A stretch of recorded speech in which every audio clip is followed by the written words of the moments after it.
All right. Hey, hi, and hello, everyone. Anthony Fantano here, the internet's busiest music nerd. I hope you're doing well. Let's talk about a very interesting and strange and polarizing musical phenomenon on the internet, a particular singer-songwriter who has been just getting a lot of viral attention lately, especially on platforms such as TikTok. His name is Brendan Abernathy. Apparently, he is a Georgia native, lives currently out in LA, trying to make it as a singer-songwriter.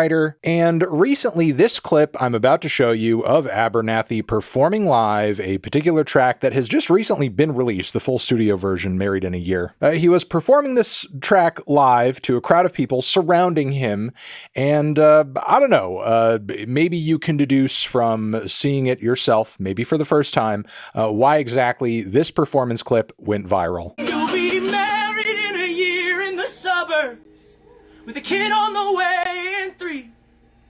Convincing yourself you're living the American dream. And I'll be dancing out in California. Kid who got it all wrong. Convincing myself one day I'll write a love song. Now, as you can see there, that was actually, in fact, quite something. The vibrato, the salute, the tippy toes, and then also the dancing out in California bit as well. And there are multiple angles of this performance, sort of flooding short form platforms. Like, people are collecting and posting different video footages of this man like he's Bigfoot. There's even a full performance angle 3 version of this video, which in my opinion is the most poetic and toughest watch. Not only because in the start of the video, Brendan seems to be confused about the key of his own song and sort of needs help finding out exactly how to sing it. You'll be married. Nate, can you help me out, please? Can't find the key. Married in a year. There you go. You'll be married in a year in the suburbs. Shout out to Nate for helping him do that. But also there's some dude in the crowd who, when Brendan makes reference to dancing out in California, says, where we are? Dancing out in California. Yeah, right where you are. Yeah, man, where you guys are. But you know what? Brendan's songs are so filled with passion and fire and heartbreak, you can't help but want to get involved. Okay, but look, seriously, the point of this video is not to come on here and crap on Brendan or crap on people who might actually be into his music. I actually want to take this opportunity to say that while on one level, I'm sure it is true that Brendan is getting the sort of attention and traffic he has always wanted for his music, simultaneously, I feel like on some level he is a bit of a victim of the algorithm here, because short form platforms like TikTok have a kind of knack for sometimes taking some of the worst and most embarrassing moments of people's lives, taking them out of context and presenting them to the exact audiences of people who you would never want to see them. Because, like, in the grander scheme of things, is it true? Like, do I personally think that Brendan Abernathy's performance here of this song Married in a Year is like a little over the top,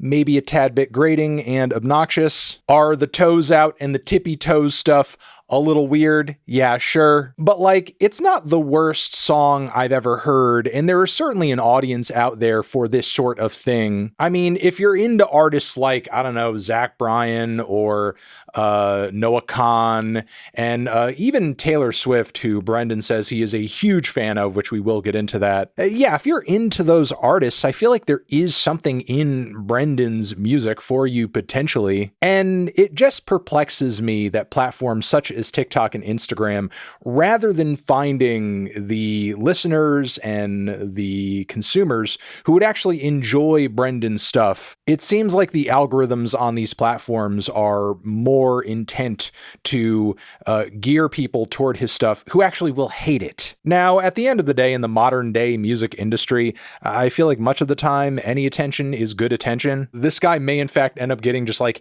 hated into a bag. In fact, I would not be surprised surprised if like 1 or 2 years from now he's like opening up for Taylor Swift. Because I mean, after all, he does seem to be really for the girlies. If we take a look at the man's TikTok, he purports to be a lover of fine literature. He also has a whole video post where he explains his singer-songwriter journey, which was very much inspired by Taylor Swift with her music, and seeing her live kind of like reigniting a passion for him when it comes to songwriting. It is I, the tiptoe white boy, singing. I heard Tim McGraw by Taylor Swift on country radio, was floored, went home with an electric guitar, went to Reputation Stadium tour, cried, because I realized I want to connect with people with my music. And apparently there are segments of this man's audience that view him as an honorary lesbian. Brendan Abernathy,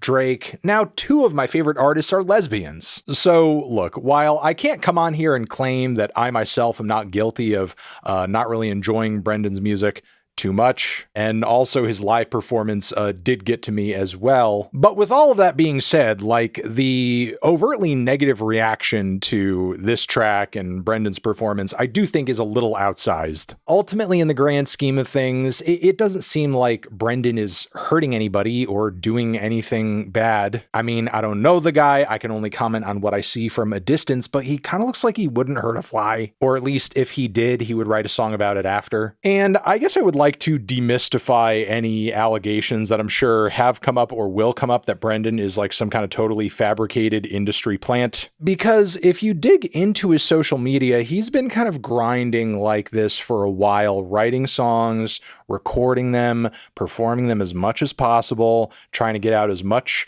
promo internet stuff out there that he humanly can. This performance and this clip at this moment in time just seems to have been the moment that snagged and caught some sort of audience. I feel like if this guy was like totally controlled and groomed by a label up until this point, we wouldn't have this huge backlog of moments where he very visibly is like flailing in the wind. Because man, going back into some of these like, you know, in-person public moments where he's trying to get himself out there as a singer-songwriter, social experiment type stuff. Yeah, there's some tough watches in there for sure that I don't think any label would make an artist of theirs do. Do you have a favorite artist? XXX. Would I know any of those songs? I'm gonna make it my own. Fuck it. Remix that shit. Who am I? Someone afraid to let it go. You decide if you ever let me know. Suicide if I ever let you go. Who am I? And sure, while it is clear that Brendan is approaching this whole thing with maybe more of an advantage that other artists might who don't possibly have the time or the resources to sort of like be writing and promoting their songs all day, he does still seem to be passionate about what he's doing. And while it's not my personal cup of tea, I think technically speaking, he's a decent singer. And to further bolster this man's clear love for Taylor Swift, a lot of his recent tracks that you can catch on platforms like Apple Music, for example, kind of sound like, I don't know, like in his own head, how would Jack Antonoff produce this? But yeah, it's very dramatic. It's very over the top. It's very hopecore. And I will also commend him on the fact that I do think he is handling some of the negative responses quite decently. He recently did a little crossover collab with Kyle Gordon, which, I mean, there were some shots there where I could see the pain in his eyes, like, oh my God, what I've done here has turned into a giant internet meme. You'll be married in a year in the suburbs with a kid on the way. But still, you have to be at least a little self-aware to engage in that sort of thing. My whole thing is built on self-deprecation, so I'm actually loving it, loving the memes. Recently, he also uploaded a response to my reaction to his song. Ah, God, stop. Oh, dang. Since he doesn't like it, I guess I'll just quit.